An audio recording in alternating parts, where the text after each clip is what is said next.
Hello mga ka-promise! Magandang buhay! Ngayon ay matutunghayan ninyo ang ikasiyam na bahagi ng ating kwento. Ngunit bago muna tayo dumako rito, ay pakilike ng ating video at pakiclick na rin po ng subscribe button, gayon din po ang bell icon para lagi kayong updated sa mga parating ko pang uploads.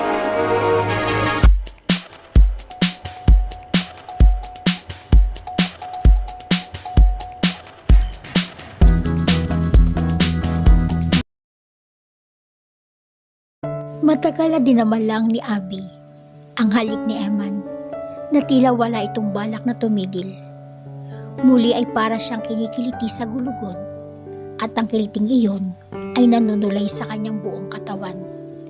Na maghiwalay ang mga labi nila ay tila ibig niyang magprotesta. I have to go. Saan ka pupunta? I have to take care of some things. Tuwing magtatanong siya rito ng ganoon, ay ganun din ang madalas nitong itugon. Para bang hindi nito masabi sa kanya kung saan ito tutungo. Noong una ay okay lang sa kanya, ngunit ngayon ay tila nagiging masyado siyang sentimental. Nasaan siya? I'm going to take her home. I'm really sorry. Nagtibit balikat na lamang siya. Hindi niya masabi kung napatawad na niya ito o si Mitch dahil gigil pa rin siya sa babaeng yun. Nagre-rebelde ang kalooban niya na hindi man lang siya nakatama kahit konti. Kung nabigyan siya ng kahit 2 segundo pa bago dumating si Eman, ay tiyak nakaganti siya. Eman, ano bang nagustuhan mo sa babaeng yun? Hindi na nakatiis sa tanong niya rito. How many times do I have to tell you to stop calling me Eman? Anito. Bagaman walang iritasyon sa tinig, do you know what that name means? Sige, kung ayaw mo ng Eman, honey na lang. What? Ayaw mo pa rin? Sige, love na lang. No, seriously. That endearment belongs to someone else. Natigilan siya. Love pala ang tawagan nito at ni Mitch ha? Pwes, hahanap siya ng isang endearment na mas damang-dama kaysa roon. Lamangan naman ang love kumpara sa honey. Sige, mahal na lang, aniya. Don't go there please. You're making fun of yourself. Tumalikod na ito bago pa siya makapagsalita. Nang matiyak niya na wala na ito, tinawagan niya agad ang kanyang biyanan at ibinilita rito ang nangyari. Iyon ang kasunduan nila na magkakaroon siya ng report dito. Isang banda ay nagalit ito sapagkat nasaktan siya ni Mitch. Ngunit sa kabilang banda raw ay natutuwa rin ito sapagkat kinabahan na ang babae. Malaking bagay raw ang sumugod sa kanya si Mitch sapagkat ang ibig sabihin daw niyon ay isa na siyang threat dito. That is really good news, Iha. Wala pa man kayong 1 buwang kasal ng anak ko.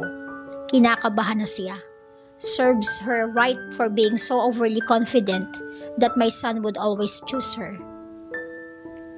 Kung ganoon po pala, mabuting balita na rin ang nangyari. Sinang-ayunan siya nito. Nagbilin itong ipagpatuloy niya ang kung anumang estilo niya. Nararamdaman na raw nito na magtatagumpay sila. Nang matapos makipag-usap dito ay nakatanggap naman siya ng tawag mula kay Ben. Nung unay napangiwi siya sa pagkasiwa sapagkat parang close na sila kung magsalita ito at animo meron silang relasyon. Marahil dahil MU raw sila. Ngunit na magsisimula na ito magkwento ng tungkol sa nangyari sa negosyong itinayo nito ay tuwang-tuwa naman siya. Masaya siya para dito sapagkat nadarama niyang aasenso talaga ito.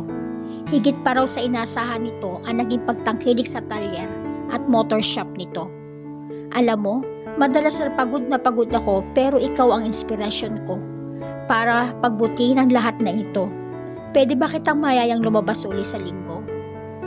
Kuwan, sige na, papasyal tayo. Naisip niyang bakit hindi. Oo, at meron siyang mahalagang trabaho. Pero ang totoo, hindi naman siya gusto ni Eman. Ibang babae ang gusto nito at kapag weekends ay madalas na ang Mitch na yon ang kasama nito. Kung saan nagtutungo ang dalawa ay ang mga ito na lamang nakakaalam. Tinatanong pa ba yun?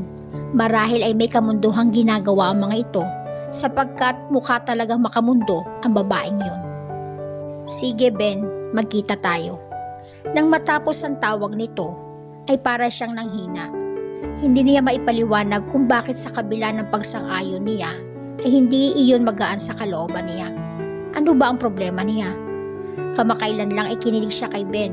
Ngayon ay parang masama ang loob niya na nagmag-date sila. Ano ba talaga ang gusto niyang mangyari? Isang buntong hininga ang kumawala sa kanya. Do whatever it takes for her to sing, and let her sing the opera Love. Ayaw sanang makadama ng inis ni Emanuelito sa kanyang nobya, ngunit kusa niyang nadarama iyon. Isang banyagang pakiramdam para sa kanya, sapagkat sa kabila ng lahat ng pinagdaanan nila, sa kabila ng lahat ng tampuhan nila, ay hindi siya nakadama ng ganoon dito. His heart always understood, until now. For some reason, he wanted to yell at her. Maybe it was the way she said it, the words she used. Do whatever it takes. Wala man lang please. At ni wala man lang is it okay with you? Una, hindi siya papasok sa ganoong sitwasyon kung hindi dahil sa ito na rin mismo ang nagsabi na iyon ang pinakamaganda. Noong naisip niya yon na isang imposibleng kasunduan iyon. Ngunit ang sabi nito ay isa raw sakripisyo iyon para dito. Ngayon niya nauunawa na hindi matinding sakripisyo iyon dito kundi matinding sakripisyo sa kanya. Una, ito ba ang kailangan magtimpi sa tuwina? Ito rin ba ang makikisama sa asawa niya? Higit sa lahat, ito ba magigilty kung sakaling humalugpos na ang pagtitimpi niya?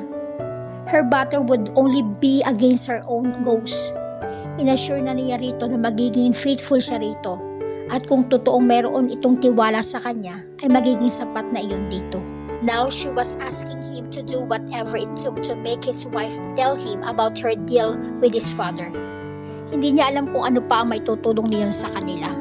Ano pa ba ang impormasyon na maaaring makatulong sa kanila, gayong lahat ng iyon ay nasa kamay ng kanyang ama. Hindi rin maganda sa kanya ang konotasyon ng whatever it takes. If we know everything, we can do better. I'll try. Try harder. I'm doing my best here. Are you really? Tumaas din ang tinig nito. That little bitch is very confident. Would she be that confident if she didn't have anything to be confident about? Maybe you're already slept with her. I have not, and that is God's honest truth. For pity's sake, Mitch, I'm noticing things that I don't like. I am noticing things I don't like either. Damn you. I will not be made the enemy here. Bigla na lang itong humagulhol.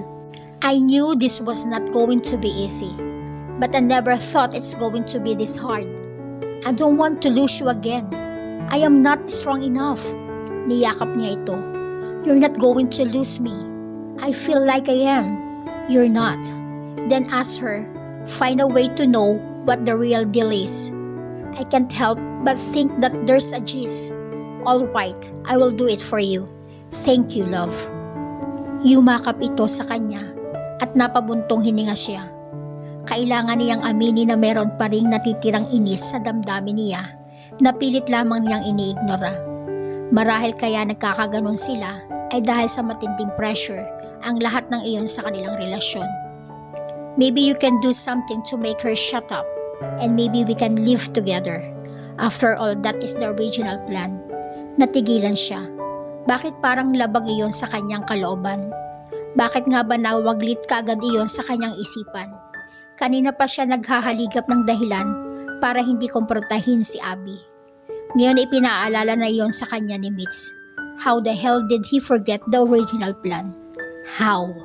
Una nga pala ay pinanalo nila ni Mitch na magsama kahit kasal siya kay Abby.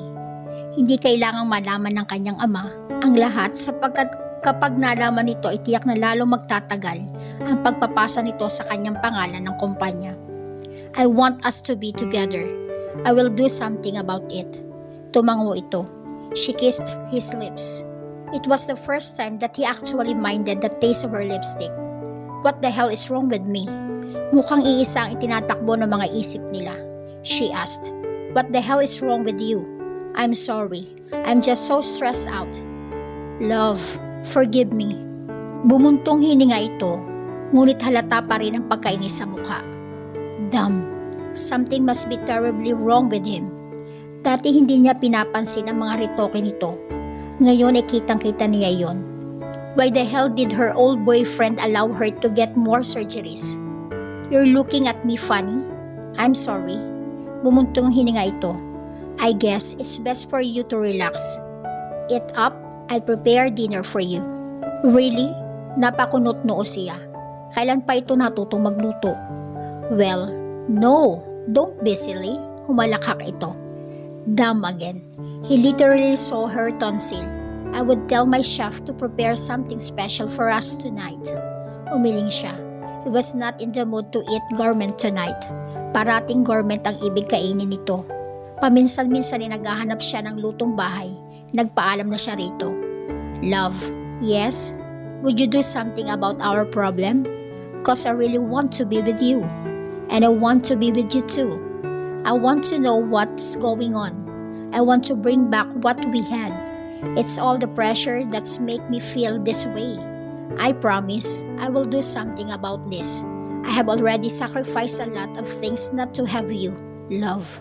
Pagkatapos itong hagkan sa pisngi, ay nagpaalam na siya. Umuwi na siya sa bahay.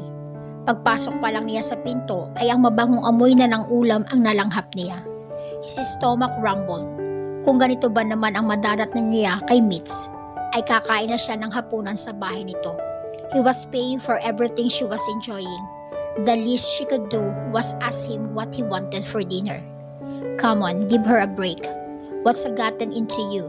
Siguro ay ina-assume lang niya na katulad pa rin ng dati ang paborito mo. How the hell would she realize that from French cuisine, you know, enjoy bulang-lang at pritong tawilis? He sighed. He had only had Abby to thank for his newly acquired taste. Aminado siyang lumaki siya na hindi siya kumakain ng ganoon. Noon pa man ay may sarili na silang chef ng kanyang ama at ayaw na ayaw nito ng maliliit na isda. Pampataas daw yun ng uric acid. Sumilip siya sa kusina. Nadatnan niyang kumakanta ang kanyang asawa at ang audience nito ay ang mga kawaksi. She was good with the maids. Kasundo nito ang lahat ng mga iyon at wala siyang narinig sa mga kawaksi kundi mabait daw ang kanyang napangasawa. Naaliw siya sa pagmamasid sa mga ito, kaya hindi niya ipinadama ang kanyang presensya. Hanggang sa marinig niyang nagkukwentuhan ng mga ito, ang paksa ng mga ito ay ang nangyari kanina. Nako, hindi ka man lang nakaganti ma'am, wika na isang kawaksi. Oo nga eh, pero subukan lang niya akong sabunutan uli, ipap-flying kick ko na siya. Idol ko yata si Chuck Norris. Pinigil na lamang niya ang matawa. She was funny. Pinagkwentuhan ng mga ito si Mitz. He really was not offended. Marahil ay dahil alam niyang talagang nakasakit ito at tama lang ang ganoong reaksyon ng lahat. Wait a second. They are calling her names and you are letting them. Come on, what's going on here? Tumalikod na siya ngunit pagpihit niya ay nakita niya ang isang kawaksi. Nakamasid ito sa kanya at tila kanina pa roon nakangiti ito sa kanya.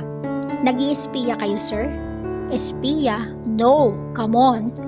Upang patunayan na hindi totoo ang obserbasyon nito, ay tumuloy na siya sa kusina. Nabuwag kaagad ang samahan ng makukulit na nagkukwentuhan.